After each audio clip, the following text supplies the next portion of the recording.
Surgeons तो नहीं बना सकती, लेकिन कोशिश मेरी पूरी होगी कि एक हाउस ऑफिसर के लेवल पे या एक बेसिक मेडिकल ऑफिसर के लेवल पे आप लोगों को थोड़ा-सा आना चाहिए कि आप लोगों ने अगर कोई आप लोगों को करना आ जाता है या आप लोगों को कोई बेसिक एक्सप्लेन करना आ जाता है तो आप लोगों को आना चाहिए, ठीक है? अच्छा, सबसे पहले मुझे आपने ये बात बतानी है कि प्लास्टिक सर्जरी के लिए जो मैंने आज आपको असाइनमेंट दी थी, लड़कियों में से किसी एक ने नहीं की। उसके लिए सबसे ज़्यादा ज़रूरी जो हमारा हॉट टॉपिक होगा या जो हमारी बेसिक पॉइंट होगा जिसे लेके हमारी है स्किन, ठीक है? तो ये देखें जी, ये हमारी स्किन है, ठीक है? इस स्किन के साथ हमने खेलना है, ठीक है?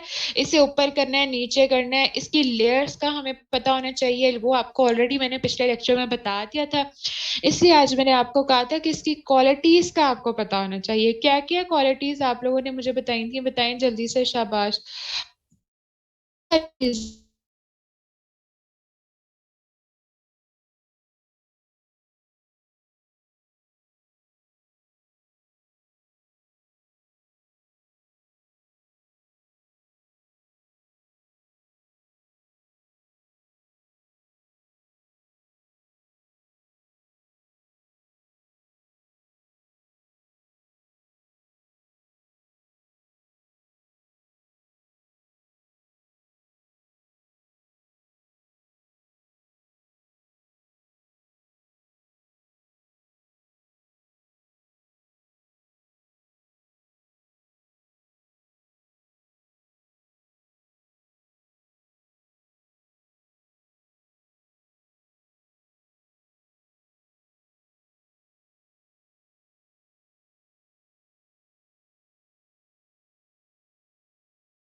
ठीक है, एपिडर्मिस होगी, डर्मिस होगी, और क्या क्या होगा?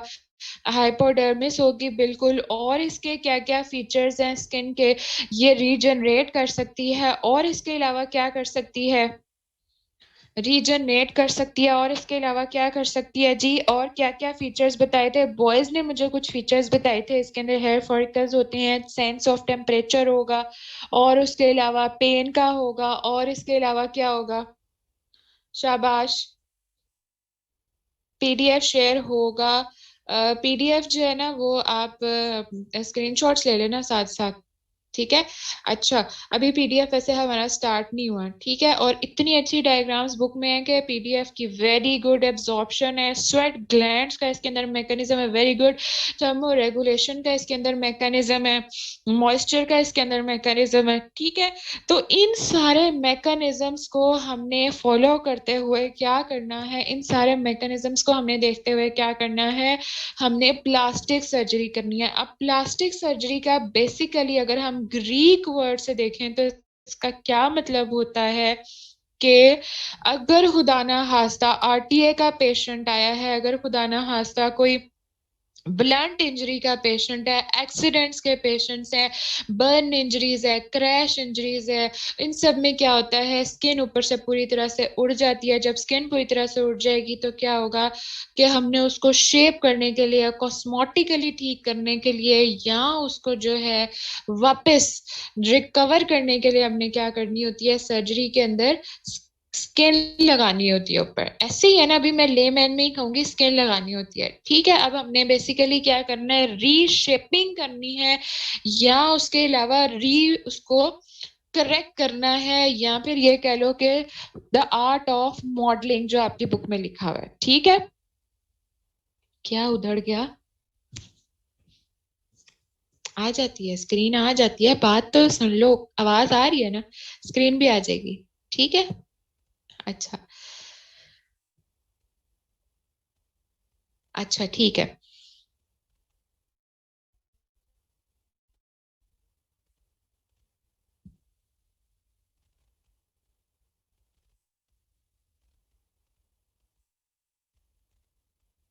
पता नहीं क्या क्या नजर लगाते हैं, और जो है ना, वो हो जाता है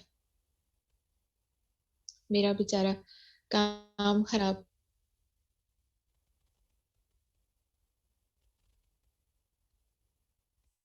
दुआएं कर रहे होते हैं कि बस किसी तरह मैम का जो है ना वो नेट खराब हो जाए। मैम भी जो है ना कल वहां पे जाके बैठ जाएगी, पूरी कोशिश करेगी, उन्हें कहेगी या तो ये नेट ठीक करे या फिर जो है ना वो हमने आपका नेट यूज नहीं करना। ठीक है। हाँ ठीक है। चलें जी, अब बातें नहीं करनी ज्यादा, लेक्चर जल्दी खत्म करना है क्योंकि इसका कोई भरोसा नहीं है। ठीक है। अच्छा, तो हम बात कर रहे थे प्लास्टिक सर्जरी की।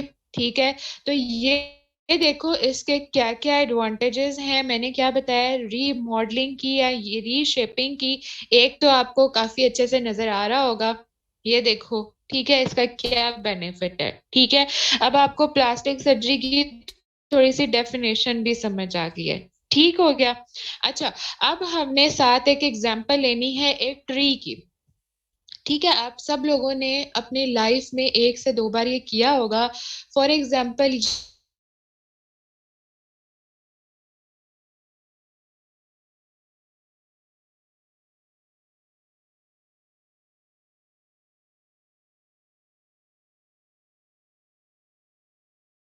ये हमें प्रॉपर सॉइल चाहिए, प्रॉपर जो है वो साथ वाटर उसको देना है, नरिशमेंट प्रोवाइड करनी है। आवाज नहीं आ रही? क्यों आवाज नहीं आ रही भाई? अच्छा ठीक है। मैं ये कह रही थी कि मैंने आपको एग्जांपल देनी है ट्री की। एक ट्री की, सॉरी सॉरी सॉरी, 3 दफा सॉरी कर दिया यार। वाकई में मैंने आज बिल्कुल ऐसी नियत नहीं की थी। जो हो रहा है ये सब मेरी अपनी कोई वजह नहीं है इसमें। ठीक है। और मैं इंशाल्लाह कल ही इसको ठीक करती हूँ। कल आपका लेक्चर डॉक्टर हदीका को दे देते हैं और कल के दिन में मैं इसे ठीक करके परसों अच्छे से लेक्चर लेंगे। ठीक है, लेकिन आज भी ले लो अच्छे से। अच्छा, तो क्या करना है, सीड्स। नहीं बेटा, 8 MB है उसकी स्पीड। खैर छोड़ो इस बात को। मैं ये कह रही हूँ कि जो सीड्स हैं उसके साथ हमने करना है। ठीक है, और साथ में वाटर। तो मैं ये कहना चाह रही हूँ कि एक ट्री के बड़े होने तक के रोल एक सीड के साथ है, लेकिन उस सीड का रेफरेंस होना चाहिए कि साथ में सॉइल अच्छा हो, उसमें मॉइस्चर हो, टेम्परेचर हो, और साथ में क्या हो, वाटर हो। ठीक है। इसी तरह हमारे स्किन का प्रोसेस है। अब हमने स्किन के टुकड़े लेने हैं। बेसिकली प्लास्टिक सर्जरी में क्या होता है, टुकड़े लेने होते हैं। और उस टुकड़ों को जो है वो हमने, जहां से स्किन उड़ जाती है, जहां से वेस्कुलर सप्लाई खत्म हो जाती है, जहां से स्किन पूरी तरह से खत्म हो जाती है, जल जाती है, वापस स्किन नहीं आ सकती, वहां पे हम स्किन लगाते हैं। अब मुझे बताएं कि अगर हम बगैर स्किन की क्वालिटीज के, बगैर स्किन की जो है वो फीचर्स के, या ये कह लो डेड स्किन ही उठा के वहां लगा देंगे, तो क्या वो वापस ग्रो करेगा या वो सारा पार्ट गैंग्रीनस हो जाएगा? और अगर हमने उसे रीस्टैब्लिश करना है तो हम क्या करेंगे, हम उसको फ्रेश स्किन लगाएंगे। ऐसे ही है। तो यहाँ पे हमने एक बात ये समझी कि प्लास्टिक सर्जरी हम इसलिए करते हैं ताकि रीवेस्कुलराइजेशन हो, रीशेपिंग हो, रीमॉडलिंग हो, और कॉस्मेटिकली भी सेफ हो, और पेशेंट जो है वो वापस अपनी जो है उस तरह की लाइफ जी सके जिस तरह वो जी रहा था। ठीक है। अच्छा ठीक है।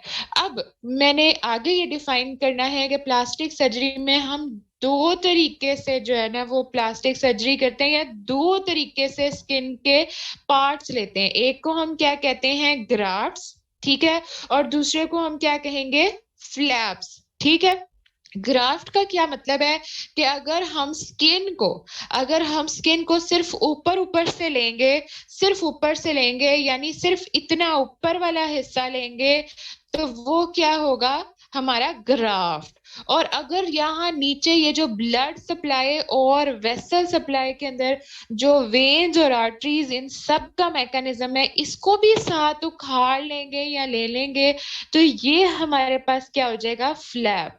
तो क्या मतलब इस बात का कि जो ग्राफ्ट होता है उसके अंदर बेटा बिल्कुल ठीक। जो ग्राफ्ट होता है उसके अंदर क्या होगा, उसके अंदर वेस्क्यूलर सप्लाई नहीं होगी, उसकी अपनी ब्लड सप्लाई नहीं होगी। वो क्या करेगा, जिस जगह पे जाके लगेगा वहां से वेसल सप्लाई लेगा, वहां से अपनी ब्लड सप्लाई लेगा, ठीक है। लेकिन जो फ्लैप है उसके अंदर हमने साथ में आर्टेरियल सप्लाई भी ली थी, तो वो इंडिपेंडेंट होगी। वो जो है वो अपनी ही ब्लड सप्लाई जो है वहां जाके भी मेंटेन रखेगा, ठीक है बेटा। जिससे लग रहा था उल्टा हो गया, समझ आ गई है? ठीक है, क्लियर हो गया। चलो ठीक है। अब ग्राफ्ट और फ्लैप में किसी को कोई मसला? ठीक है। अब उसके बाद हमने देखना है ग्राफ्ट के दो टाइप्स होते हैं आगे। एक हमारे पास है स्प्लिट थिकनेस और एक हमारे पास है फुल थिकनेस। जिस तरह हमने बर्न्स पढ़े थे, पार्शियल और फुल थिकनेस या डीप, इसी तरह से कुछ मैकेनिज्म है ग्राफ्ट्स का भी। तो ग्राफ्ट्स के अंदर क्या होता है, एक हम कहते हैं जी फुल थिकनेस ग्राफ्ट और एक कहते हैं स्प्लिट थिकनेस। आसान सी चीज है यार। अगर पूरी चीज उठाओगे तो फुल थिकनेस, और अगर आधी चीज उठाओगे तो स्प्लिट थिकनेस। अब आधी चीज का क्या मतलब है, अगर डर्मिस और अपर पार्ट ऑफ, सॉरी, एपिडर्मिस और अपर पार्ट ऑफ डर्मिस को लोगे तो क्या होगा, स्प्लिट थिकनेस। और अगर डर्मिस भी साथ पूरा ही ले लोगे तो वो आपके पास क्या हो जाएगा, फुल थिकनेस। कोई मुश्किल बात थी दोनों में? Boys and girls please be active, हम इस लेक्चर को 10:50 तक खत्म कर सके ताकि, ठीक है। अच्छा, समझ आ गई यहाँ तक स्प्लिट थिकनेस और फुल थिकनेस की? ठीक है। आज आगे वैसे हमने और ज्यादा डिटेल में जाना है, परेशान होने की जरूरत नहीं है, ठीक है।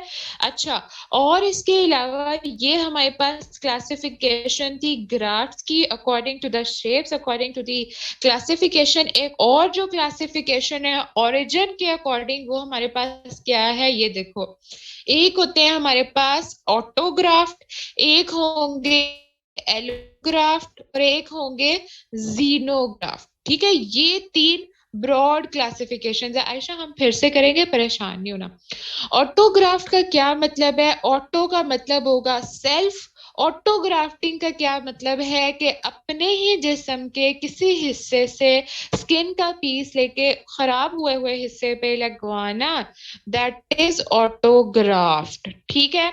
एलोग्राफ्ट का क्या मतलब है, किसी अलग बंदे से किसी दूसरे बंदे से कोई हिस्सा लेकर खुद को लगवाना, दैट इज एलोग्राफ्ट, ठीक है। और जीनोग्राफ का क्या मतलब है कि मोंकी का जो हिस्सा है या स्किन है वो डॉग को लगा दी जाए, दैट विल बी जीनोग्राफ। बल्कि डॉग को ये तो सेम स्पीशीज हो जाएंगे, अगर ह्यूमंस को लगाएं डिफरेंट स्पीशीज, ठीक है, तो वो हमारे पास क्या होगा, जीनोग्राफ्ट, ठीक है। अच्छा, और अगर आइडेंटिकल आइडेंटिकल ट्विन्स के अंदर जो ग्राफ्ट होता है, जो ग्राफ्ट लिया जाता है और लगाया जाता है, that will be called as isograft, ठीक है। कोई मुश्किल चीज थी इन चारों में? फिर से बता देती हूँ। ऑटोग्राफ का मतलब self body grafting, allograft different body but between the same species, isograft between the identical twins and xenographed between different species, ठीक है। बॉयज एंड गर्ल्स, आपकी बुक में भी यही सारी वर्डिंग्स लिखी हुई है, ठीक है जी। चलें आगे, ठीक है। चलें जी। नेक्स्ट अब हमारे पास आ जाता है फुल थिकनेस, पार्शियल थिकनेस या स्प्लिट थिकनेस। तो बेटा स्प्लिट थिकनेस के अंदर क्या होगा, पूरी की पूरी एपिडर्मिस और साथ upper part of dermis, that will be called as split thickness, ठीक है। अच्छा, सरदार बेटा मैंने सारा एक्सप्लेन करना है कि जब हम ग्राफ लेंगे तो वहां क्या करेंगे, आपने परेशान नहीं होना, ठीक है। अभी सिर्फ क्लासिफिकेशन को समझें, ठीक है। अच्छा, और अगर हम डर्मिस को भी इंटायर साथ ले लेंगे तो that will be called as full thickness. Difference समझें, ये देखें यहाँ पे हम ब्लड सप्लाई साथ नहीं ले रहे। यूं समझें कि स्किन का ऊपर वाला हिस्सा ब्लड सप्लाई से ऊपर ऊपर वाला हिस्सा जो होगा वो आपके पास क्या होगा, फुल थिकनेस। और अगर जो है डर्मिस से ऊपर ऊपर यानी अपर पार्ट ऑफ डर्मिस तक का जो हिस्सा होगा, that will B split thickness. ठीक है, ये देखो, और देखो नहीं समझ आ रही तो ये देखो, ये वाला जो हिस्सा होगा आपका एपिडर्मिस का, और साथ अपर पार्ट ऑफ डर्मिस का, वो क्या होगा आपका स्प्लिट थिकनेस। और जो नीचे इंटायर हिस्सा होगा वो आपका क्या होगा, डर्मिस का भी जिसमें इंटायर हिस्सा आ जाएगा वो क्या होगा आपका फुल थिकनेस। ठीक है, क्लासिफिकेशन समझ आ गई है जी, फुल थिकनेस और पार्शियल थिकनेस की या स्प्लिट थिकनेस की। ठीक है, अब जल्दी से देख लेते हैं जी कि ये फुल थिकनेस और स्प्लिट थिकनेस ग्राफ जो है वो किस तरह से लगाए जाते हैं, इनका क्या मैकेनिज्म है और क्यों लगाए जाते हैं। ठीक है, अच्छा, एक डिफरेंशिएटिंग पॉइंट आपको समझ आ गया कि ग्राफ के अंदर उसकी अपनी ब्लड सप्लाई, एक उसका डिफरेंशिएटिंग। ठीक है, और इसके अलावा अब मुझे ये बताएं कि अगर कोई मेजर सर्जरी करनी होगी जिसकी ब्लड सप्लाई भी उड़ी हुई होगी जिस एरिया की, उस एरिया में हम ग्राफ्ट लगाएंगे या उस एरिया में हम फ्लैप लगाएंगे?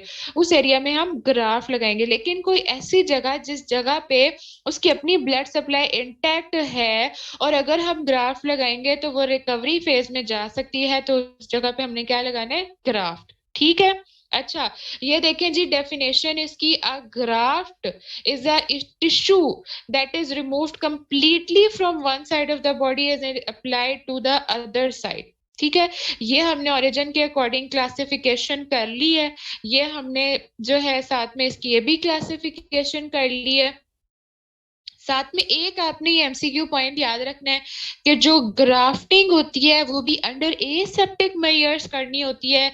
उस दौरान में हम एक मेश भी यूज करते हैं, आगे मैं वो बताऊंगी। और साथ ये एक बैक्टीरिया है जो वहां पे बैठा होता है, फेवरेट बैक्टीरिया ऑफ ग्राफ्ट, जो कि बस रेडी होता है कि जैसे ही आए और मैं अंदर अटैक करूं, तो इससे भी बचना होता है।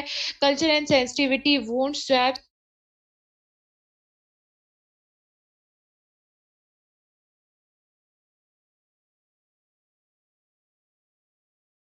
इन्फेक्टेड जगह है।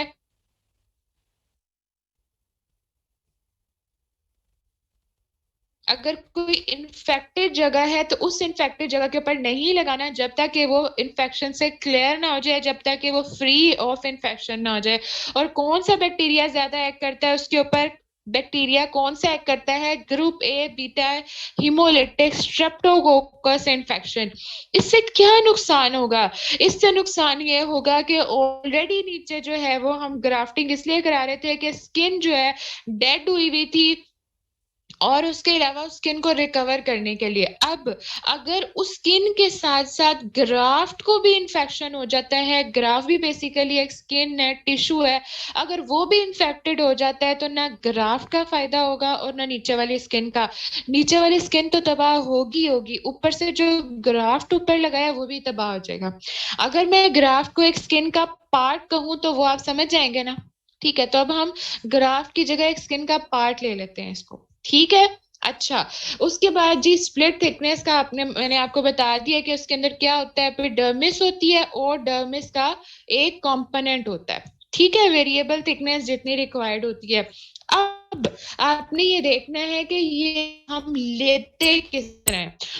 दो तरीके हैं जी इसको लेने के। एक तरीका है कि हम रैंडम जो है ना, वो हम भी नाइफ कहा जाता है इसको, रैंडम कोई घर में अगर कोई कद्दूकश करने, कद्दूकश नहीं, छीलने वाली छुरी की तरह का आजकल इस तरह का इंस्ट्रूमेंट आ रहा होता है, उससे जो है ना ऊपर से आराम से कवरिंग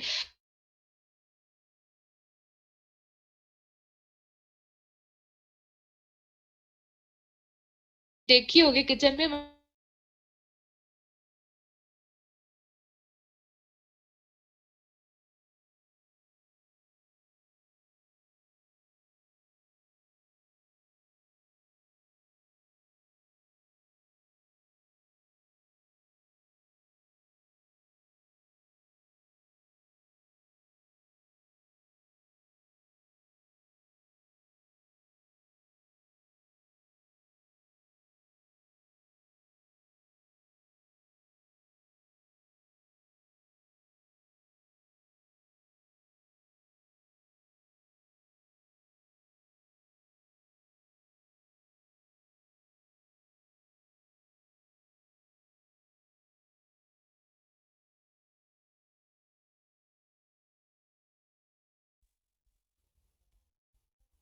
अच्छा, तो सॉरी, फिर से ये गड़बड़ कर गया। जितनी देर तक स्क्रीन नहीं आती उतनी देर तक अब तुम वर्बली सुन लो आप सब लोग। तो एक और होता है पावर्ड इंस्ट्रूमेंट, जिसे हम कहते हैं डर्माटोम। ठीक है, तो या तो हम डर्माटोम से ले सकते हैं पावर्ड, या फिर जो है वो हम्बीज नाइफ से ले सकते हैं। ठीक है, और कौन कौन सी जगह है जहां से हम कॉमनली लेते हैं?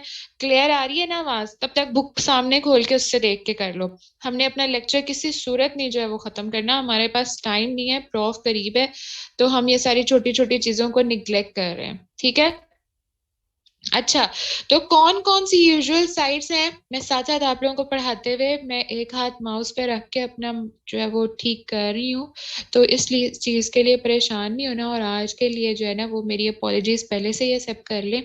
कल कल एक दिन मुझे दे दे, परसों तक मैं इंशाल्लाह इससे जो है ना वो ठीक करा लूंगी। ठीक है, अच्छा, तो मैं ये कह रही थी, यस, क्या क्या इसकी कॉमन साइड्स हैं? S interior aspect of thigh से ले सकते हैं, डायग्राम में आपने देखा, आर्म से भी ले सकते हैं, बटक से भी ले सकते हैं। ठीक है, और जो स्प्लिट थिकनेस होता है उसकी आपने याद रखनी है कि कितना स्प्लिट थिकनेस होता है, तकरीबन 0.25 mm जो होता है अप्रोक्सीमेटली हम लेते हैं स्प्लिट थिकनेस। ठीक है, अच्छा, और इसके अंदर कौन कौन सी चीजें होती हैं डोनर साइड्स के ऊपर जो हेल्प करती हैं रीवेस्कुलराइजेशन के अंदर? कौन कौन सी चीजें होती हैं? हेयर फॉलिकल्स होंगे उसके अंदर, टिश्यू होगा जो इट सेल्फ ग्राफ्ट है, और इसके अलावा उसके अंदर क्या होगा? ग्लैंड्स होंगे, स्वेट ग्लैंड्स और सेबेशियस ग्लैंड्स होंगे। ठीक है, अच्छा, अब बच्चों का सवाल एक था कि ये कैसे उसके ऊपर आता है, फिक्स होता है और वापस जो है वो स्किन ग्रो करती है, और जो पिछली स्किन जहां से हमने स्किन से उतारा है उसका क्या हाल होगा? तो सबसे पहले आप इसके एडवांटेजेस देखें, फिर आपको आहिस्ता आहिस्ता पता चल जाएगा। जो ग्राफ्ट होता है ना वो हम यूज करते हैं मैश के साथ। मैश का क्या मतलब है? कभी आप आगे जाके देखोगे, या किसी ने अगर हर्नियोप्लास्टी या मैश हर्नियोप्लास्टी देखी है तो उसमें आपने देखा होगा एक जाली की तरह इस तरह से ना एक होती है, ये देखो, ये होता है मैश। ठीक है, इसके ऊपर स्किन लगाते हैं। ठीक है, स्किन लगा के जो है वो फिर इस तरह से बॉडी के उस पार्ट के ऊपर लगाते हैं। ठीक है, उस पार्ट के ऊपर लगा के साइड से या तो हम उससे सूचर लगा सकते हैं, या फिर जो है हम उसे स्टेपल कर सकते हैं। आजकल जो न्यू टेक्नोलॉजी है उसमें स्टेपल यूज होते हैं, वो ज्यादा इजी भी होते हैं और सेफ भी होते हैं। ठीक है, अच्छा, अब मेश लगाने का क्या पर्पस है? मेश लगाने का एक पर्पस तो ये है कि उस जगह पे जो है ना वो इन्वायरमेंट मिल जाता है रीग्रो रीवेस्कुलराइज करने का, और दूसरा बैक्टीरियल कवर इन्फेक्शन था, ग्राफ्ट लॉस का चांस कम हो जाता है। और उसके अलावा इसके अंदर क्या होता है मैश के साथ? कुछ आप सोचें, अगर आपके माइंड में कुछ है तो। बिल्कुल, सरफेस एरिया इंक्रीज कर जाता है। और इसके अलावा क्या होता है कि जो ऊपर हमने मैश लगाया है, या हमने जो ऊपर उसका ऐसे, मैं आपको पेंसिल के साथ बनाकर दिखाती हूँ, अगर आपने उसको जूम करके आप देखें, या आपको अगर कभी मौका मिले, तो ऐसे जिग जैग वाला मैकेनिज्म होता है। उससे क्या होता है कि अगर कोई हेमाटोमा है, या अगर कोई सिरोमा वगैरह है, या क्लॉट वगैरह है, तो ये इन होल से वो रिमूव हो जाता है, और उसकी वजह से क्या होता है, वो जगह गैंग्रीनोस होने से या ब्लड सप्लाई कॉम्प्रोमाइज होने से बच जाती है। ठीक है, ये इसके दो मेजर फायदे हैं। ठीक है बच्चों, एक बात का आपको सवाल सवाल का जवाब पता चल गया है कि ग्राफ क्यों लगाएंगे, कैसे लगाएंगे, और मैश का क्या काम है। अब जो दूसरा आपका सवाल था वो ये था कि जहां से मैश उठाया है उस जगह का क्या बनेगा। ठीक है, अब फॉर एग्जाम्पल मैंने यहाँ से मैश उठाया, ठीक है, थाई से मैश उठाया, इंटीरियर एस्पेक्ट ऑफ थाई से, यही जगह है ना इंटीरियर एस्पेक्ट ऑफ थाई। तो यहाँ पे क्या होगा? यहाँ पे क्या होगा, नीचे क्या है, फ्रेश जो है टिश्यू है, नीचे क्या है, ग्लैंड्स हैं, ब्लड सप्लाई है, तो क्या होगा, री एपिथेलाइजेशन होगी और रीवेस्कुलराइजेशन होगी। ऐसे ही है, उससे क्या होगा कि ये 3 to 4 वीक्स के अंदर रिकवर हो जाएगा। ये देखो, The donor site can be harvested again after 2 weeks. The graft can be applied on the wound as such, or it can be passed through measure by multiple longitudinal holes in the graft. ठीक है, ये line समझ आ गई है? हाँ जी, जो बच्चा पूछ रहा था उसे समझ आ गई है कि हमने किस तरह करना है? मैंने आपको साथ लाइन भी पढ़कर बता दिया। ठीक है, और साथ में आपने ये टेम्परेचर और साथ में ये जो ड्यूरेशन है ये भी याद रखना है एमसीक्यूज के लिए। ठीक है जी, और स्किन स्टेपलर की भी समझ आ गई है किस तरह से होता है? बस उसी तरह से ही होता है, अगर आप देखना चाहो तो गूगल करके देख सकते हो। स्टेपलर की तरह ही होता है आम, लेकिन जो होते हैं उसकी जो पिन्स होती हैं ना वो थोड़ी छोटी होती हैं, और वो आपने इसी तरह ही लगाना होता है। इधर से आपने पकड़ा हिस्सा, एक एक हिस्सा इधर से पकड़ा, दोनों को जोड़ा और जोड़ के स्टेपल कर दिया। ठीक है, कोशिश यही होती है कि 0.5 mm अपार्ट पे जो है ना वो लगाएं, इक्वल डिस्ट्रीब्यूशन के साथ पिन्स, ताकि ज्यादा होल्स भी ना बने बॉडी के अंदर, और बॉडी के दरमियान ज्यादा शेप भी, ज्यादा वो गैप भी ना आए। ठीक है, क्या बताएं जी दोबारा? अब देख लो तुम लोग बॉयज एंड गर्ल्स, मैं तुम लोगों को इतनी अपनायत के साथ पढ़ाती हूँ, इतने प्यार के साथ पढ़ाती हूँ, और मेरे सामने क्या नाम आ रहा है? फ्लीसी। ये कोई नाम है? कल से फिर तुम लोगों को रोल नंबर अलॉट किए जाए और रोल नंबर के बगैर अंदर ना आने दिया जाए, यही है? मैंने तुम लोगों की ऑप्शन भी खोली हुई है रीनेमिंग करने की, उसके बावजूद तुम लोग इस तरह की हरकतें करो, सारा टेम्परामेंट खराब हो जाता है। फ्लीसी भी कोई नाम होता है? अस्सलाम वालेकुम भी कोई नाम होता है? सीरियसली पैथेटिक सिचुएशन है तुम लोगों की यार, तुम लोग नहीं डॉक्टर बन सकते, सही बात है, बहुत बुरे हालात है। अच्छा, फिर हमारे पास आता है जी full thickness grafts. Full thickness grafts की भी मैंने आपको एक्सप्लेनेशन कर दी है कि हम डर्मिस का सारा पार्ट लेंगे और एपिडर्मिस का पार्ट लेंगे तो वो क्या कहलाएगा? Full thickness graft. इसमें हमारे पास फॉलिकल्स भी होंगे, ग्लैंड्स भी होंगे। आसान है याद करने के लिए, तो ये समझ लो कि ब्लड सप्लाई के अलावा बाकी सारे स्किन के कंपोनेंट्स इसमें आएंगे। ठीक है जी, ये ग्राफ्स भी हम उसी तरह से ही लगाएंगे। ठीक है, इस ग्राफ्स के अंदर हमारे पास वही चीजें हैं कि रेसिपिएंट साइड के ऊपर जो है वो हम सूचर्स के साथ इसको लगाते हैं, प्रेशर ड्रेसिंग के साथ। ठीक है, और इसके अंदर भी ये चीज बहुत इंपॉर्टेंट है कि ब्लड सप्लाई होनी जरूरी है। दोनों ग्राफ्स के अंदर रेसिपिएंट साइड के ऊपर ब्लड सप्लाई होनी जरूरी है। अगर रेसिपिएंट साइड के ऊपर ब्लड सप्लाई नहीं होगी और ग्राफ की खुद की भी ब्लड सप्लाई नहीं होगी, तो आपका ग्राफ लगाने का कोई फायदा नहीं होगा। ठीक है, स्किन रिकवर नहीं करेगी। ठीक है जी, ठीक है।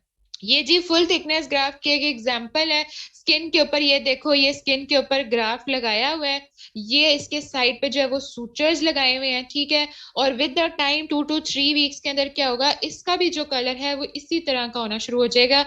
उसका मैकेनिज्म अभी हम आगे पढ़ते हैं। ठीक है जी, आगे इसकी टाइप्स हैं जी कॉम्पोजिट ग्राफ्स। कॉम्पोजिट ग्राफ्स क्या होते हैं? जिसके अंदर एक से ज्यादा टिश्यू इन्वॉल्व होंगे। ठीक है, एक से ज्यादा टिश्यू इन्वॉल्व होंगे। सरदार यूसुफ, ये जो आप ब्लड सप्लाई की बात करें, ये आगे मैकेनिज्म में मैं आपको बताऊंगी। ठीक है, लेक्चर के आखिर में अगर कोई चीज रह जाए तो आप परेशान हो, अभी परेशान ना हो। ठीक है, अच्छा। कॉम्पोजिट ग्राफ्स क्या होते हैं जी? जिसके अंदर ज्यादा टिश्यूज इन्वॉल्व हो, small pieces of more than a single tissue involve हो, उसे हम कहते हैं कॉम्पोजिट ग्राफ्ट। ठीक है, सिर्फ इतनी बात आपने याद रखनी है इसमें, और साथ एक एग्जांपल याद रख लें कि नेजल एला के अंदर इस तरह के ग्राफ्स यूज होंगे जिसके अंदर मल्टीपल टिश्यूज जो हैं वो यूज होते हैं। ठीक है जी, अच्छा। और उसके बाद आपके पास एक टाइप आती है जी नर्व ग्राफ्ट की। नर्व ग्राफ्ट में ज्यादातर जो होता है वो सूरल नर्व से ग्राफ्ट लेते हैं, ये भी आप एमसीक्यूज के लिए याद रखेंगे। टेंडन ग्राफ्ट के अंदर ज्यादातर पाल्मेरस लॉन्गस टेंडन लिया जाता है ग्राफ्टिंग के लिए। ठीक है जी, अच्छा। तो चलो पहले आप लोगों का सवाल कर लेते हैं, उसके बाद फिर हम फैक्टर्स पढ़ लेते हैं। ये देखो, अब किस मैकेनिज्म से और किस तरह से वो अपनी ब्लड सप्लाई लेती है और किस तरह से वो अपनी दोस्ती बनाती है, जहां पे हम उसको छोड़ कर आते हैं। हमने क्या किया, अपने बॉडी का एक हिस्सा दूसरे हिस्से पे लगा दिया और उससे कहा कि अब तुमने सारी जिंदगी यही रहना है, यही तुम्हारा दोस्त है, यही तुम्हारा दुश्मन है, रहना है तो रहो, नहीं रहना तो ना रहो, वो क्या करेगा बेचारा? जब वो वहां पर जाएगा, वहां पर उसकी ब्लड सप्लाई होगी, इसके पास ब्लड सप्लाई नहीं होगी, तो जाहिर है इसे खाना पीना चाहिए होगा, वरना वो मर जाएगा। वो उसके साथ दोस्ती करेगा, उसके साथ दोस्ती करेगा, तभी वो अपना खाना पीना ऑफर करेगा, ठीक है। वो दोस्ती किस तरह से होती है? डिफ्यूजन से होती है। डिफ्यूजन का मैकेनिज्म थोड़ा सा समझते हैं आप? डिफ्यूजन होती है, ठीक है, उसको हम कहते हैं इम्बिबिशन। इम्बिबिशन क्या होती है? कि जब वहां पे प्लाज्मेटिक इम्बिबिशन मतलब डिफ्यूजन का मैकेनिज्म स्टार्ट होता है, जो कि ग्राफ्ट को सरवाइव करने के लिए अलाउ करता है, तो क्या होता है? रीस्टैब्लिशमेंट स्टार्ट हो जाती है वेस्क्यूलेचर की। कोई बच्चा मुझे यहाँ पे जल्दी से डिफ्यूजन का मैकेनिज्म बताए, जिसके अंदर इलेक्ट्रोलाइट्स भी होते हैं, जिसके अंदर कोई चैनल्स भी होते हैं, कुछ इस तरह का मैकेनिज्म होता है डिफ्यूजन का। हाँ जी, किसी बच्चे को डिफ्यूजन याद है? मॉलिक्यूल्स या पार्टिकल्स जो है वो हाई रीजन से लो रीजन पे मूव करते हैं, बिल्कुल ऐसी ही बात है। फिर कंसंट्रेशन ग्रेडियंट बनता है, एरिया ऑफ ग्रेटर कंसंट्रेशन। तो ये जो मैकेनिज्म है इम्बिबिशन का, इसके अंदर प्लाज्मेटिक इम्बिबिशन में क्या होती है? डिफ्यूजन का मैकेनिज्म होता है, जिससे जो मॉलिक्यूल्स, जो सप्लाई वगैरह होती है, वो टिश्यू के साथ साथ जो न्यू टिश्यू आया होता है, जो हमारे साथ नया मेहमान आया होता है, उससे भी हम थोड़ी थोड़ी देनी शुरू कर देते हैं, या हम जो हमारा स्किन का पार्ट है वो देना शुरू कर देता है, ठीक है। अच्छा, और ये क्या होती है? ड्यूरिंग फर्स्ट 24 आवर्स में ये उसकी जान पहचान बनती है, ठीक है जी। थोड़ा सा मैकेनिज्म समझ आया है इसका इनहिबिशन का? क्या होता है? ठीक है। अब क्या होगा? जो न्यूट्रिएंट्स, बेसिकली मैं फिर से एक्सप्लेन करती हूँ, जो न्यूट्रिएंट्स हैं नीचे कैपिलरी एक्शन के थ्रू, वो न्यूट्रिएंट्स जो है, जो ब्लड प्लाज्मा, जो उसकी रिसिपिएंट बेड के ऊपर जो प्लाज्मा पड़ा हुआ था, टिश्यू पड़ा हुआ था, उससे भी मिलनी शुरू हो जाएगी, ठीक है, कैपिलरी एक्शन के थ्रू। ठीक है, तो ये हमारे पास क्या होगा? डिफ्यूजन के मैकेनिज्म के थ्रू से हम क्या कहेंगे? प्लाज्मेटिक इनहिबिशन। अब इससे क्या हुआ? उसकी जान पहचान बन गई, और उसको भी थोड़ी सी वेस्क्यूलराइजेशन मिलनी शुरू हो गई, ठीक है। अच्छा, अब हमारे पास आता है नेक्स्ट मैकेनिज्म। नेक्स्ट मैकेनिज्म में क्या आता है? इनोस्क्यूलेशन। इनोस्क्यूलेशन क्या होता है? कि 2 to 48 आवर्स लगते हैं रीवेस्कुलराइजेशन, जान पहचान बनाने में। आप खुद भी सोचो, आप अपना कोई दोस्त ऐसे ही तो नहीं ना बना लेते, ठीक है। जान पहचान बना के कम से कम 1 से 2 दिन लगते हैं, ठीक है। फ्लैप रिजेक्शन नहीं सरदार, ग्राफ्ट रिजेक्शन हो सकती है, ठीक है। अच्छा, कोई अगर उसके अंदर वो पीछे देखेंगे फेलियर क्यों होता है, ठीक है। इनॉस्क्यूलेशन बेसिकली क्या होती है? At the end of 48 hours, जब एक अच्छी जान पहचान दोस्ती बन जाती है, वेस्कुलर नेटवर्क बन जाता है fibril layer of the graft और रिसिपिएंट बेड के अंदर, तो जो ब्लड वेसल्स है ना कैपिलरी की, कैपिलरी ब्लड वेसल्स जो रिसिपिएंट की, वो कहती हैं चलो यार ये भी एक तुम ले लो, ये भी मेरा एक तुम ले लो। वो अपने साथ जो रिसिपिएंट के साथ जो डोनर होता है, उससे भी अपनी ब्लड सप्लाई थोड़ी थोड़ी इंडिपेंडेंट देनी शुरू कर देती है। उससे क्या होता है कि जो वहां पे बेचारा मेहमान आया होता है, डोनर आया होता है, उसकी भी अपनी ब्लड सप्लाई बहाल होनी शुरू हो जाती है, ठीक है।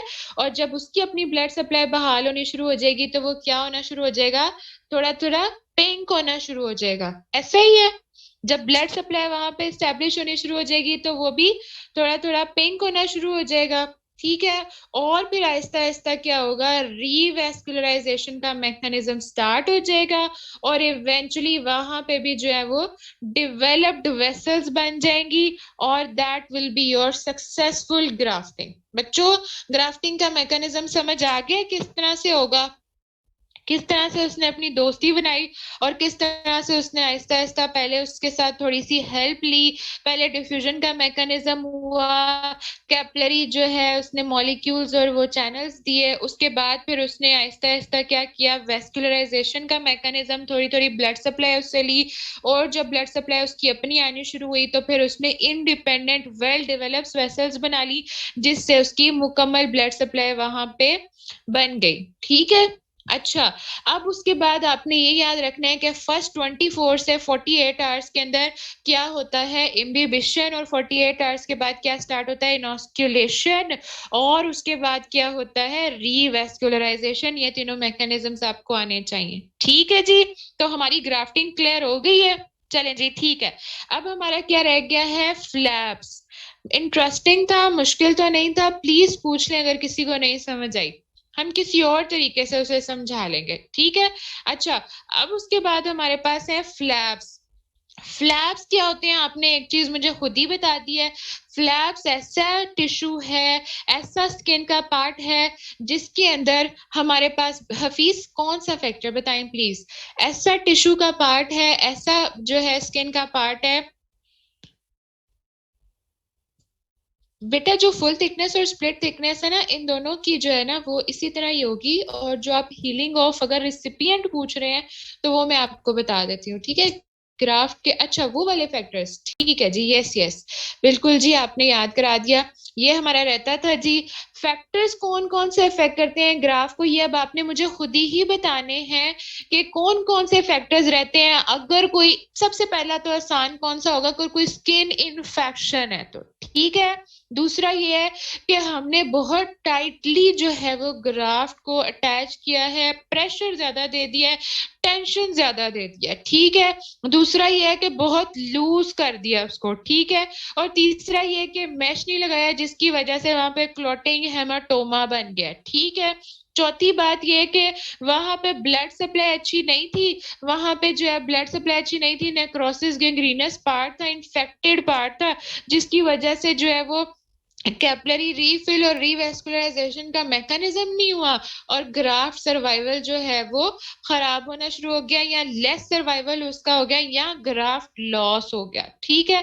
और इन्फेक्टेड वुंड्स के ऊपर अगर लगाएंगे तो फिर ये जो हमारा दोस्त हमारे पीछे पीछे आ रहा था, ये ना उसको छोड़ेगा और ना नीचे वाली स्किन को छोड़ेगा, इतनी सी बात थी इसके अंदर, ठीक है।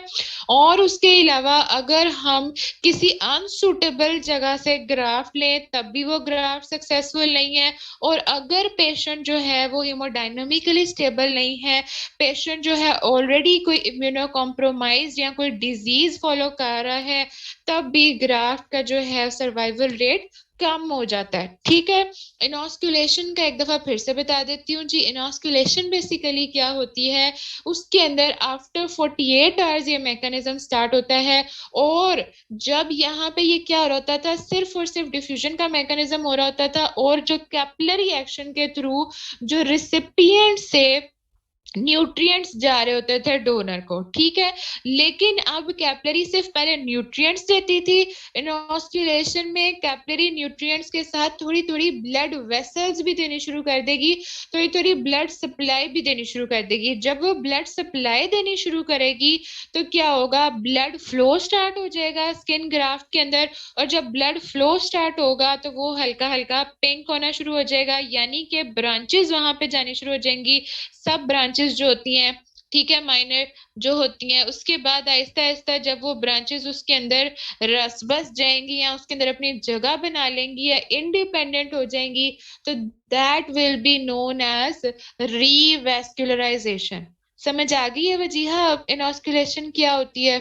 पहले कैपिलरी सिर्फ उसको न्यूट्रिएंट प्रोवाइड कर रही थी कैपिलरी बेड के मैकेनिज्म के थ्रू, अब उसको ब्लड सप्लाई भी साथ मिलनी शुरू हो गई है, ठीक है।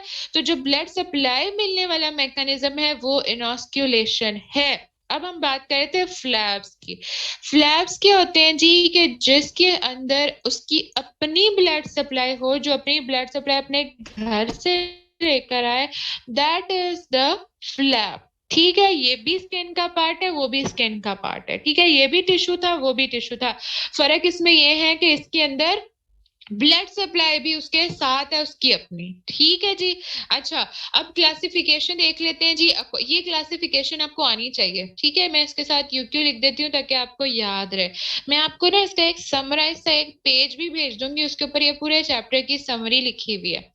अकॉर्डिंग टू ब्लड सप्लाई इसका क्या होगा, रैंडम पैटर्न हम कहीं से भी ले लें, ठीक है, एक्सियल पैटर्न या फ्री फ्लैप्स, ठीक है। अब रैंडम पैटर्न की भी आगे टाइप्स हैं जी, रोटेशनल, ट्रांसपोजिशनल, एडवांसमेंट।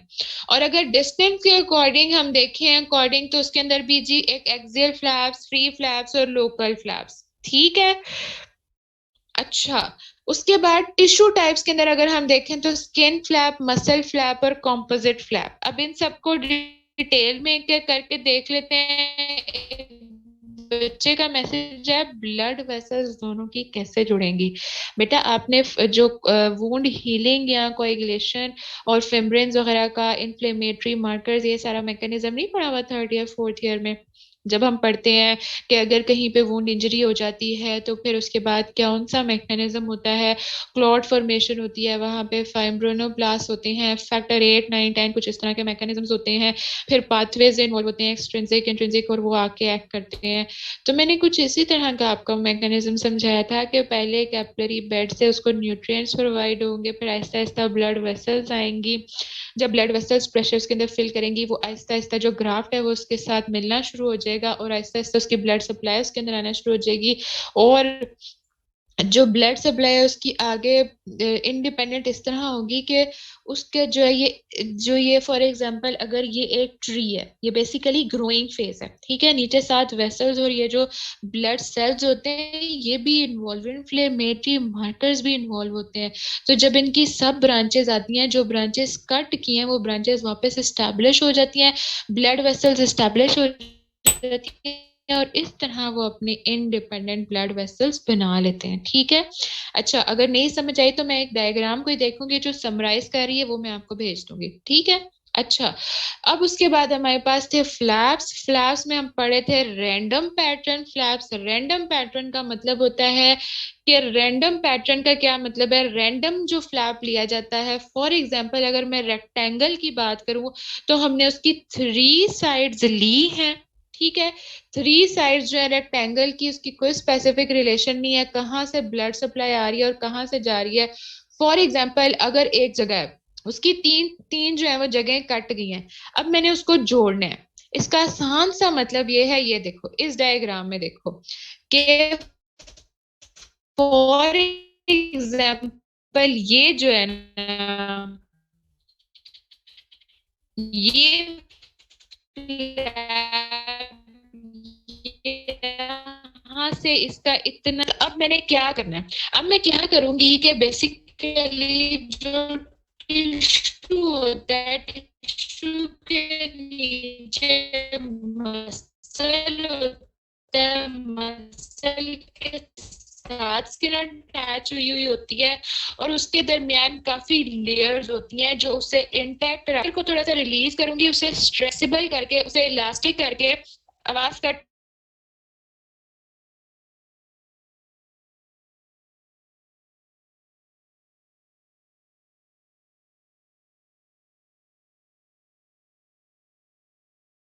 से जो है वो कट गया है, ठीक है, इधर से टीयर हो गया है, और ये वाला एरिया ठीक है, तो मैं क्या करूंगी कि यहाँ का जो प्रेशर होता है जिसके नीचे, स्किन के नीचे मसल होगा या कुछ भी होगा, उसको मैंने वो जो है टॉट रख रहा होता है। अब तो नहीं कर सकती यार आवाज, अब तो नहीं कर सकती आवाज।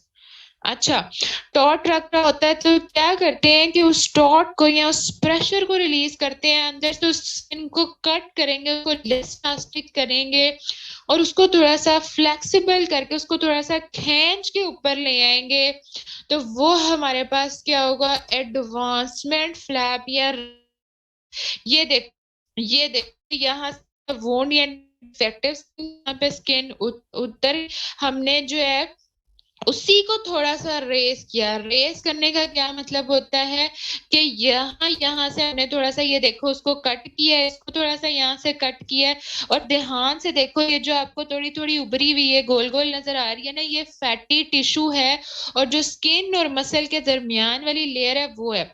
उस लेयर को हमने कट किया है, और कट करके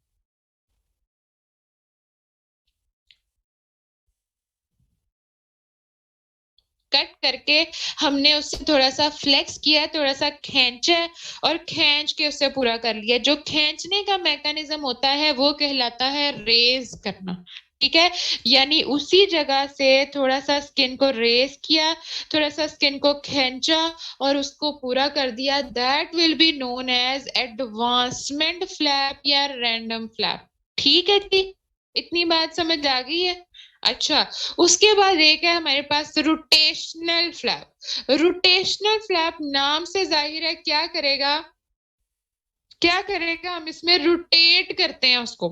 और ये आप लोगों को लग रहा होगा कि ऐसा कैसे पॉसिबल है, ऐसा हकीकत में पॉसिबल है, सर्जन इस तरह करते हैं। और मुझे भी ये लगता था, लेकिन जब मैंने 7 सर्जरीज की तो मुझे पता चला कि वाकई में स्किन इलास्टिक होती है। एक बहुत प्यारा स्ट्रक्चर है स्किन, उसके अंदर इलास्टिसिटी इसीलिए रखी गई है, उसके अंदर फ्लेक्सिबिलिटी इसीलिए रखी गई है कि उसको यहाँ पे काम भी आ सके। और दूसरा, ये जो हम अपना हाथ ऐसे ऊपर नीचे आगे पीछे करते हैं, सब कुछ करते हैं, उससे स्किन को कुछ नहीं होता। अगर हमारी स्किन ऐसे अकड़ी हुई टॉट हुई रहे तो हम तो अगर अपनी मुट्ठी ऐसे बंद करें, खोलें या आगे पीछे करें, रिस्ट पे फ्लेक्शन एक्सटेंशन करें तो वही अकड़ के रह जाए। ठीक है, रोटेशनल कर लें, फिर उसके बाद में एडवांसमेंट फिर से समझा देती हूँ। ठीक है, परेशान ना हो, ये आप लोगों का लास्ट टॉपिक है। अच्छा, वैसे हमने जल्दी छुट्टी करनी थी लेकिन हमारी बैड लक चलो किसी और दिन जल्दी छुट्टी कर लेंगे, मेरा तुम लोगों से वादा। एडवांसमेंट रोटेशनल फ्लैप क्या होता है कि उसके अंदर हम क्या कराते हैं, रोटेशन। ठीक है, रोटेशन किस तरह कराएंगे कि फॉर एग्जाम्पल यहाँ का पीस जो था वो कट था। ठीक है, अब हमने क्या किया, यहाँ से फर्दर उसकी इंसियन की। ठीक है, और यहाँ से उसकी इंसियन की। यहाँ से जो हमने थोड़ी सी उसकी इंसियन की है, उसका क्या मैकेनिज्म था या उसका पर्पस ये था कि हम इसे इजीली रोटेट कर सकें। और दूसरा उसका ये पर्पस था कि यहाँ से जो नीचे टेंशन या प्रेशर डेवलप हुआ है वो रिलीज हो जाए। ठीक है, अब आप ध्यान से सोचें और देखें कि अगर मैं इसको यहाँ से कट करके यहाँ तक कट करूंगी तो इसको मैं क्या यहाँ इजीली ला सकती हूँ, इसको मैं इजीली यहाँ ले आऊंगी। यानी पहले यहाँ पे ये बड़ा सर्कल का एरिया था, अब छोटा बन जाएगा। ऐसे ही है ना, यही समझ रहे हो ना, अब छोटा बन जाएगा और इतना जो एरिया कम रह जाएगा, इतना एरिया खाली रह जाएगा। ऐसे ही है ना। अब उस एरिया का क्या करना है मैं बताती हूँ। अब उस एरिया का ये करना है, ये तो सीधा हो गया, ये सर्कल यहाँ पे पूरा, हाफ सर्कल यहाँ पे पूरा आ गया। अब हमने ये करना है कि ये जो थोड़ी सी जगह बची हुई थी ना, ये वाली, इस जगह को हम यहाँ से थोड़ी थोड़ी स्किन को स्ट्रेच करेंगे, थोड़ी थोड़ी स्किन को खींचेंगे और उस स्किन को खींच के जो है वो यहाँ पे पूरा कर लेंगे और उसको जो है वो सूचर कर देंगे। वो क्या हो जाएगी, वहां पे स्टिक हो जाएगी, या वहां पे वो क्या है, आहिस्ता आहिस्ता उसकी रीवेस्कुलराइजेशन स्टार्ट होगी। ऑलरेडी उसकी ब्लड सप्लाई उसके साथ ही, यहाँ की भी ब्लड सप्लाई साथ ही, ग्राफ्टिंग का मैकेनिज्म नहीं है, ये दूसरा मैकेनिज्म है, ब्लड सप्लाई दोनों में है, इजीली रीवेस्कुलराइजेशन स्टार्ट हो जाएगी। ठीक है, जब आप लोगों की कोई कहीं किसी जगह पे कट लगता है तो वहां पे वापस स्किन आ जाती है, छोटी सी जगह पे एपिथेलियल टिश्यू आ जाता है। ठीक है, तो यही कुछ इस तरह का मैकेनिज्म यहाँ पे होगा। ठीक है, हमने इसे थोड़ा सा स्ट्रेच किया। अब अगर एक मिसाल ले लेते हैं कि अगर यहाँ पे इतना प्रेशर नहीं है, इतनी टेंशन नहीं है, वो स्ट्रेच नहीं हो रही, तो फिर क्या करते हैं, फिर हम नीचे से जो फैटी टिश्यू है जो उसे टेंस कर रहा होता है, टॉट कर रहा होता है, कड़ा के रख रहा होता है, अगर नहीं लेकर आ रहा होता, उसे थोड़ा सा अंदर से डायसेक्ट करेंगे। यहाँ से अंदर से उसे थोड़ा सा डायसेक्ट करेंगे, ऊपर से स्किन नहीं खराब करेंगे, नीचे से उसका थोड़ा सा टिश्यू या थोड़ा सा जो फैटी टिश्यू है पार्ट उसे डायसेक्ट करेंगे। तो वो क्या हो जाएगा, नीचे से प्रेशर रिलीज हो जाएगा, इलास्टिक हो जाएगी, स्ट्रेचेबल हो जाएगी, and then we can easily join. तो boys and girls flexible rotational की समझ आ गई है। ठीक है, अब हमारे पास है जी नेक्स्ट कौन सा है, हमारे पास ट्रांसपोजिशनल फ्लैप। ट्रांजिशन का मतलब है कि कहीं पर फिक्स करना। ठीक है, आसान लफ्जों में तो ठीक है ना।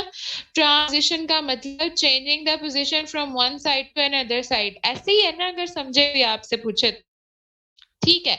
अब इसकी एग्जाम्पल से देख लेते हैं, आपकी बुक ने बड़ी डायग्राम्स बनाई हैं। ये देखो, एक बेचारी बच्ची है, उसका ये जो है ना एक लगा हुआ है लियन है, ठीक है। हमने जब इसको ऑपरेट किया तो नीचे से तो हमने कट कर दिया, नीचे से तो उसका इस तरह का हाल हो गया।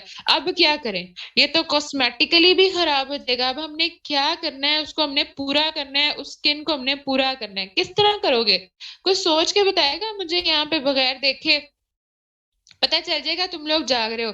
कसम से मेरे से यहाँ जो है ना वो लिखवा लो, सिर्फ 10 मिनट का लेक्चर है और, ठीक है। अगर 10 मिनट में पूरा नहीं हुआ तो 10 मिनट बाद हम वैसे ही क्लोज कर देंगे, कल परसों शुरू कर, ठीक है। जल्दी से मुझे बता दो साथ साथ। तुम लोग अटेंटिव नहीं होते ना, इसलिए मैं तुम लोगों को छुट्टी देने पे मजबूर हो जाती हूँ फिर। क्या करोगे भाई, किसी तरह खींच के चाके उसे पूरा करोगे ना, किसी तरह उसे ऊपर नीचे करके पूरा करोगे। अभी भी तुम लोगों के 4 मिनट रहते हैं 11 बजने में भी। ठीक है, वेरी गुड बॉयज, आपको समझ आ रही है जितने सरदार फ्लीसी फ्लूसी वाले थे सारे, ठीक है।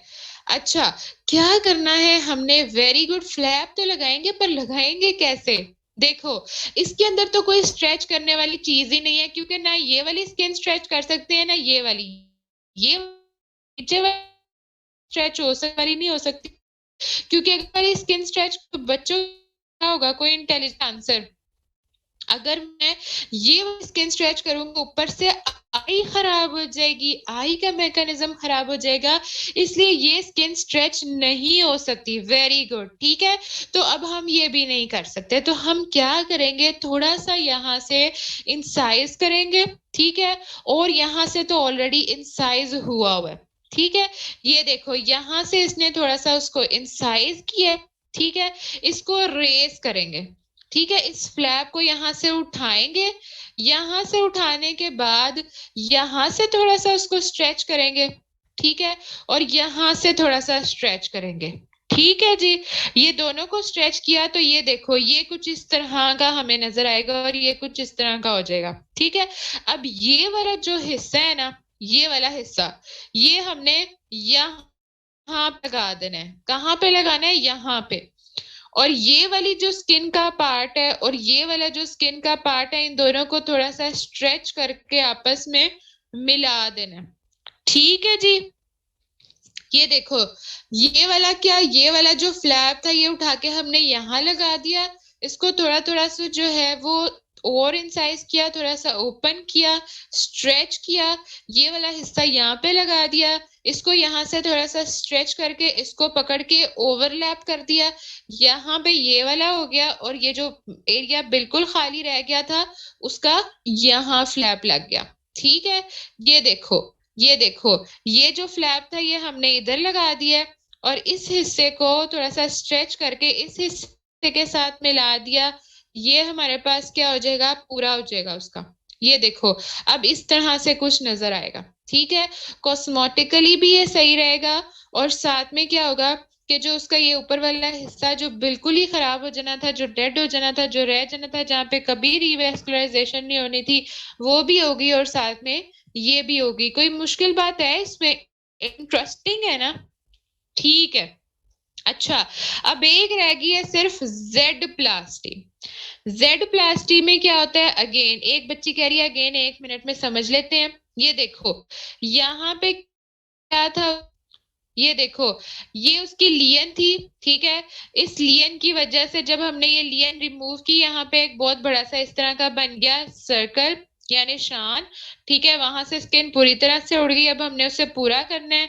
उस स्किन को हम किस तरह से पूरा करेंगे, यहाँ से थोड़ा सा इंसाइज करेंगे, इसको इंसाइज करके इसको रेस करेंगे ऊपर की तरफ, ऊपर की तरफ रेस करके इसको जो है वो थोड़ा सा यहाँ से फ्लेक्सिबल करेंगे, थोड़ा सा यहाँ से करेंगे, इन दोनों को आपस में ऑप्टिमाइज करेंगे, इस फ्लैप को उठा के यहाँ ले आएंगे और इन दोनों को थोड़ा थोड़ा स्ट्रेच करके मिला देंगे, ठीक है। ये देखो, इसको यहाँ ले आए, इन दोनों को थोड़ा थोड़ा स्ट्रेच करके मिला दिया, वहां पे भी फ्लैप लग जाएगा और ये भी साथ जुड़ जाएगा, ठीक है। ये हो गया मेरे पास कौन सा फ्लैप, ट्रांसपोजिशनल फ्लैप। फिर पास था एक जेड प्लास्टी में axial pattern flap. Axial pattern flap उससे भी इंटरेस्टिंग है। इसमें क्या होता है कि ये देखो, इस तरह ये ज्यादातर कौन सी एरिया से लिया जाता है, ग्रोइन से लिया जाता है। ठीक है, ये आपके पास ग्रोइन का एरिया है, इस तरह का ये एक्सियल पैटर्न का फ्लैप है, इस तरह का लिया। इसमें बेसिकली क्या होता है कि कोई भी मेजर वेसल या आर्टरी होती है, उसकी मदद से हम जो है वो फ्लैप रेस करते हैं, उसकी मदद से जो है वो हम रीवेस्कुलराइजेशन करवाते हैं। ठीक है, अच्छा किस तरह से करेंगे ये देखो। फॉर एग्जाम्पल यहाँ पे कौन सी आर्टरी इन्होंने बताई है, सुपरफिशियल सर्कमफ्लेक्स आर्टरी आती है, थोड़ा सा तुम लोगों को याद है तो। ठीक है, ये वाली ये देखो, ये उसने इसलिए साथ बनाई है कि आपको पता चले ये भी आर्टरी हम साथ उठा रहे हैं। ठीक है, ये जो उसकी ब्रांचेस हैं ये साथ उठा रहे हैं। इस फ्लैप के अंदर हमने डायसेक्ट नहीं कर देना पूरा, इसको अभी हमने पार्शियली उठाया है, इसका ये देखो पूरी तरह से उसे कट नहीं किया। ठीक है, अब दूसरी तरफ एग्जांपल ले लो कि ये हमारे पास वुंड है जहां पे हमने वो फ्लैप लगाना है। ठीक है, उसको क्या करेंगे, उसको क्या करेंगे, ये जो हमने फ्लैप रेज किया है या ये जो हमने अभी फ्लैप बनाया है, इस फ्लैप के साथ उसको अटैच कर देंगे। अटैच कर देंगे, क्या होगा जब इसको इसके साथ अटैच करेंगे तो जो इसकी ब्लड सप्लाई थी वो इसको भी साथ साथ मिलती रहेगी, और जब तक क्या होगा, कोई मुझे बताएगा। ये देखो, जब तक उसकी अपनी रीवैस्कुलराइजेशन नहीं स्टार्ट होगी तब तक हम उसको उसके साथ रखेंगे। जैसे ही उसकी रीवैस्कुलराइजेशन स्टार्ट होगी रिसिपिएंट एरिया की, हम उसको क्या कर देंगे, यहाँ से सूचर करके रिमूव कर देंगे, और जहां से हमने फ्लैप उठाया उससे भी हमने उसी तरह अप्रोक्सीमेट करके स्टेपल कर देना है या सूचर लगा देना है। ठीक है, और ये देखो जी, ये हमारे पास क्या हो जाएगी, फाइनल शेप हो जाएगी किसकी, आपके पास जो आपका डोनर्स का वूंड एरिया था। फिर से बता देती हूँ, इसके अंदर क्या होता है, एक्सियल फ्लैप होता है एक्सियल पैटर्न के अंदर। इसके अंदर बेसिकली हम आर्टरी को भी साथ उठाते हैं, और आर्टरी को भी उठाते हैं, और बेसिकली जो मेजर वेसल होती है, जब हमें ज्यादा जरूरत होती है, जब ज्यादा ब्लड सप्लाई कॉम्प्रोमाइज हुई होती है और जो है छोटे मोटे फ्लैप्स जो है वो कवर नहीं दे सकते उसको, तो फिर हम उसके अंदर ये यूज करते हैं। ये हम क्या होता है इसके अंदर कि ये जो देखो, ये जो मेजर ब्लड सप्लाई है, ये इसकी आगे ब्रांचेस है, ये हमने साथ कट किए हैं इस तरह के पैटर्न में कि जो ब्लड सप्लाई है वो कॉम्प्रोमाइज ना हो या कोई आर्टरी वेसल ना कटे, और उसको जो है वो हमने जो पार्ट या जो एरिया इन्फेक्टेड है या वुंड का एरिया जहां से स्किन उड़ी है उसके साथ अटैच कर दिया। जब तक कि वो अपनी खुद की रीवेस्कुलराइजेशन ना कर ले तब तक हम उसे उसके साथ अटैच कर देते हैं, बाजू को साथ फिक्स कर देते हैं, उसको समझाते हैं कि भाई तुमने बाजू हिलाना हिलूना नहीं है, उसे साथ पट्टी कर देते हैं। ठीक है, और 3 to 4 वीक्स के अंदर ये मैकेनिज्म होता है, हाथ जो है वो ग्रोइन तक फिक्स रहता है। जब वो खुद की वेस्कुलराइजेशन कर लेती है, जब वो खुद की वेस्कुलराइजेशन कर लेती है तो फिर हम उसे क्या करते हैं, वहां से कट कर देते हैं। जब वहां से कट कर देते हैं तो उसको जो बाकी एरिया रहता है उसको हम अप्रोक्सीमेट कर देते हैं उसी तरह जिस तरह हमने पीछे फ्लैप्स को किया था, और वो हमारे पास क्या आ जाता है, फाइनल फ्लैप बन जाता है। फाइनल इस तरह की हमारे पास शेप आ जाती है वूंड की। ठीक है, जिसे नहीं समझ आ रही थी सरदार, आपको समझ आ गई है। नेक्स्ट लेक्चर में मुझे कोई सरदार सुरदूर और कोई फ्लीजी व्लीजी और कोई अस्सलाम वालेकुम कोई आईफोन ना मिले, सब अपने प्यारे प्यारे नाम से आए। ठीक है, जो आप लोगों के माँ बाप ने आप लोगों को एक नेमत से नवाजा है, उस नेमत को जो है ना वो ले यूज करें। अब इसके क्या क्या एडवांटेजेस हैं जी, जल्दी से पढ़ लो, 2 मिनट है बस।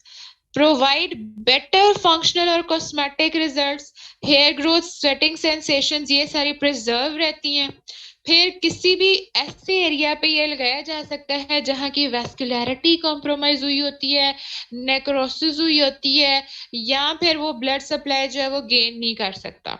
ठीक है, फ्री फ्लैप्स क्या होते हैं जी, वही फ्लैप्स हैं जो ब्लड सप्लाई और ड्रेनिंग वेन कंप्लीटली डिटैच हो जाते हैं from the donor with supplying artery and draining when, यानी जो हम पूरी तरह से इकट्ठा उठाते हैं, फ्री उठाते हैं, जो मैंने आपको पीछे दिखाए हैं फ्लैप्स। ठीक है, और इनका क्या फायदा है, इनका ये फायदा है कि हम इसमें मूव कर सकते हैं from one place to another easily, जिस तरह पीछे हाथ फिक्स किया था वो नहीं करना पड़ता। और इसके अलावा जो डोनर साइट है उसकी भी मॉर्बिडिटी जो है वो मिनिमाइज हो जाती है साथ। ठीक है जी। डिसएडवांटेजेस और एडवांटेजेस हर जगह के साथ साथ होते हैं। जिस तरह से ग्राफ के भी डिसएडवांटेजेस होंगे, इसी तरह इसके भी डिसएडवांटेजेस होंगे कि क्या हो सकता है कि कोई जो है वो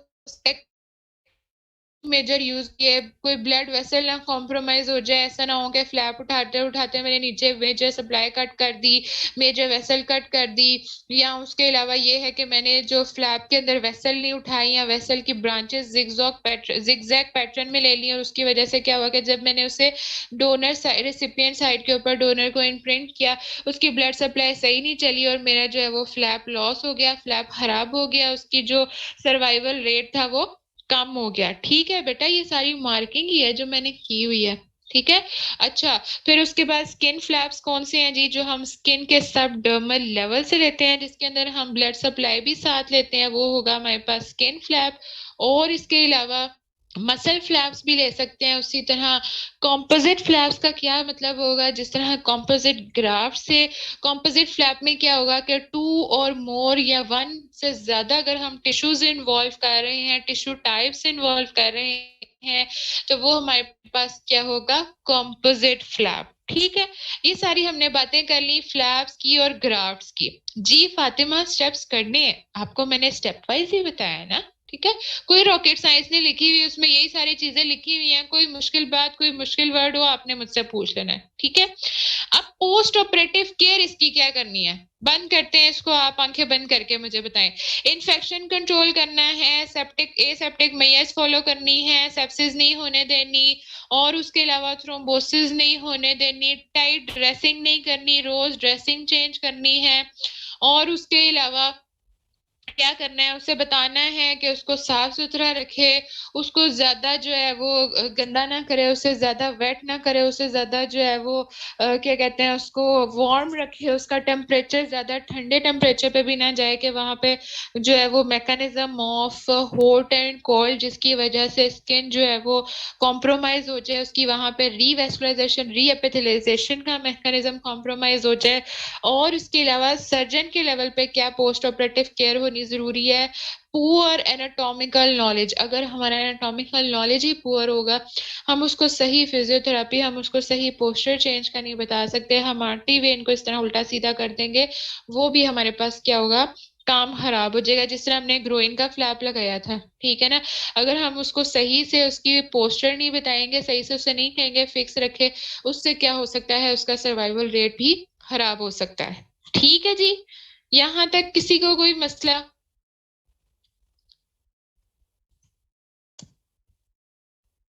हाँ जी। सो तो नहीं गया दिए वहां?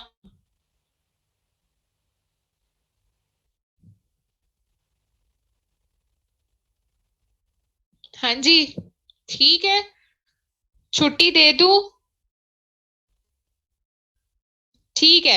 इम्बिबिशन का मैकेनिज्म, चलो जो जाना चाहते हैं वो चले जाएं। एक बच्चे को इम्बिबिशन का मैकेनिज्म नहीं समझ जाए बेटा, इसमें सिर्फ ये है कि जो कैपिलरी बेड है, जो नीचे रेसिपिएंट का कैपिलरी बेड है ग्राफ्ट के अंदर, उसकी तो अपनी ब्लड सप्लाई है ना।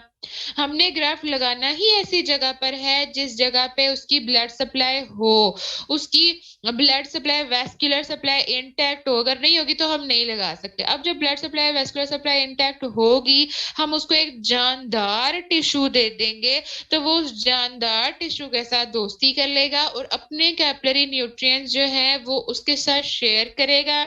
जो कैपिलरी बेड्स के थ्रू जो न्यूट्रिएंट शेयरिंग का मैकेनिज्म है, डिफ्यूजन के प्रोसेस के थ्रू होता है, और उसको हम कहते हैं इम्बिबिशन। सिंपल।